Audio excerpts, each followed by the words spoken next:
Hello everyone, मैं और मेरा दोस्त निकल गए थे अमृतसर घूमने के लिए। तो हमने पकड़ी ट्रेन और हम लोग पहुंच गए थे अमृतसर।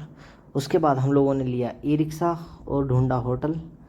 उसके बाद हम लोगों ने होटल ढूंढने के बाद हम लोगों ने होटल में सामान वगैरह रखा, फ्रेश हुए और उसके बाद हम लोग निकल गए थे घूमने के लिए, क्योंकि आए थे तो घूमना तो बहुत ज़रूरी था। उसके बाद पहले तो हमें भूख लग रही थी, तो हम लोग ने होटल में सामान रखा और होटल में पेंटिंग्स बड़ी प्यारी प्यारी बनी थी। रूम भी अच्छा था, अफोर्डेबल था।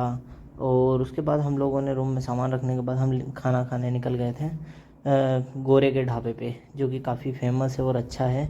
और वहाँ पर खाना खाने के बाद वापस हम लोग रूम पे आए, फिर तैयार हुए, फिर हम लोग घूमने के लिए निकल गए हैं जलियांवाला बाग, जिसमें बाहर की साइड इस तरह से मूर्ति बनी हुई है और काफ़ी प्यारा बना रखा है ना। पूरा जो है एरिया पूरा सुंदर बना रखा है, पूरा कल्चर्ड है।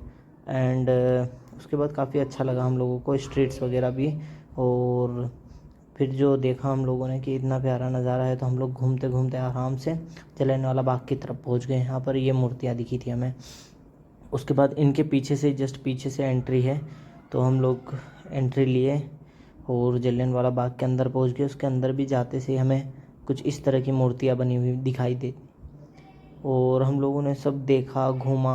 और फिर बाग अंदर से बहुत काफ़ी सुंदर था, लेकिन जो पुराने वाली बात थी वो नहीं थी, कुछ भी पूरा नया बना दिया गया था। तो इसलिए फिर हम लोगों को इतना मज़ा नहीं आया, लेकिन अच्छा लगा फिर भी घूम के पूरा इतिहास देखने में, क्या क्या हुआ क्या नहीं हुआ सब कुछ। और ये था जलियांवाला बाग का कुआं, जिसमें लोग अंग्रेज़ों के डर से कूद रहे थे जब गोलियां चल रही थी। तो उसके बाद हम लोगों ने घूमा ये। यहाँ लेज़र लाइट से शो हो रहा था, सब कुछ दिखा रहे थे इसमें ना, आवाज़ें आ रही थी। और ये गोलियां चली थी जो दीवारों पे, वो अभी भी वहाँ पर है, जिनको हाईलाइट किया गया है ये वाइट बॉक्स के अंदर। तो इस तरह से गोलियां चली हुई थी पहले। और ये तो दीवार थी साइड से, लेकिन बीच में भी एक ये जो है बना हुआ कुछ, इसके अंदर इसके ऊपर भी गोलियां चली थी। उसके बाद हम लोग निकल गए थे बाहर गुरुद्वारे के लिए।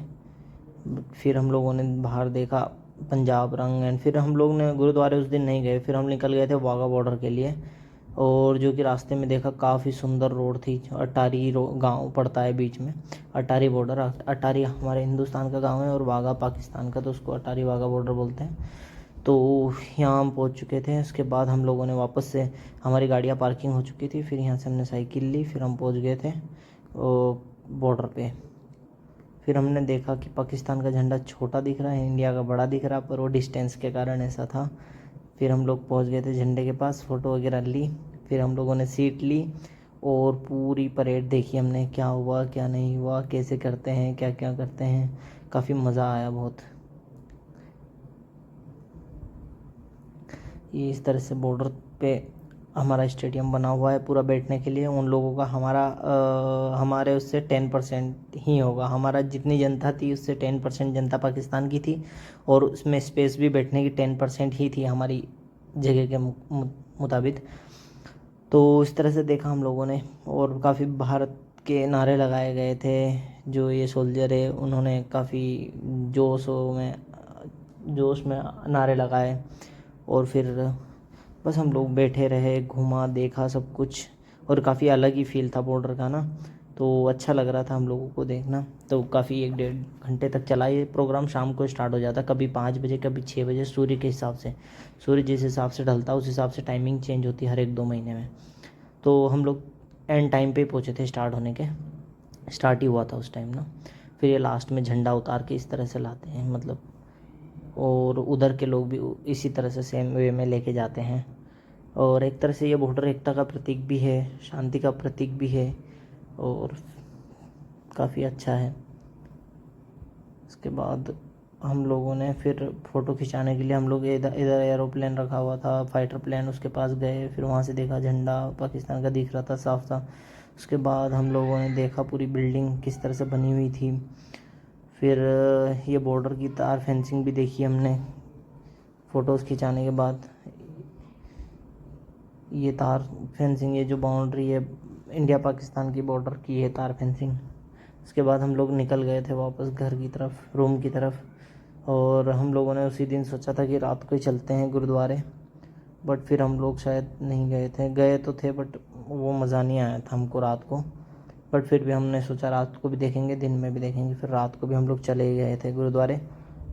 और उसके आसपास का जो नज़ारा था वही जलियांवाला बाग और गुरुद्वारे में कोई अंतर नहीं है, दोनों की दीवारें सेम हैं।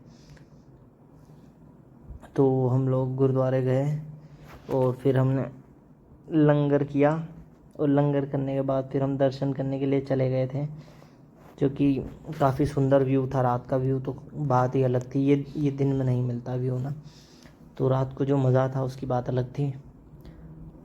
हम लोगों ने पूरा व्यू देखा और उसके बाद हम लोग ने काफ़ी देर तक बैठे थे हम तालाब के पास। और फिर हम गए थे, एक बहुत पुराना ढाबा था, 115 साल पुराना केसरी ढाबा, वहाँ पे गए, पर काफ़ी सर्विस इतनी अच्छी नहीं लगी, काफ़ी देर तक वेट करना पड़ा। फिर उसके बाद हम निकले तो हमने देखा काफ़ी पुराने मकान भी बने हुए हैं यहाँ पे ना, अंग्रेज़ों के टाइम के। तो हम लोग देखते देखते फिर वीडियो बनाते हुए निकल गए थे। हमने देखा बहुत पुरानी बिल्डिंगें बनी हुई थी, 3-3 4-4 मंजिल की। तो मैंने सोचा कैप्चर किया जाए, यही पुराना बचा था, बाकी तो कुछ नहीं था। फिर अगले दिन सुबह फिर हम दोबारा से मंदिर गए, टेंपल गए, और हर साइड से अलग ही व्यू था। चारों साइड से, गुरुद्वारे के चारों साइड से अलग अलग टाइप का व्यू था। तो इस साइड जब हम इधर से गए तो हम लोगों ने कुछ इस प्रकार का व्यू देखा। उसके बाद फिर हम अंदर चले गए थे और दर्शन करने भी गए थे, लेकिन वो वीडियो कैप्चर करना अलाउड नहीं है, तो फिर बड़ी मुश्किल से इतना भी किया मैंने। बाकी उसके बाद फिर हम लोग रिटर्न हो गए थे।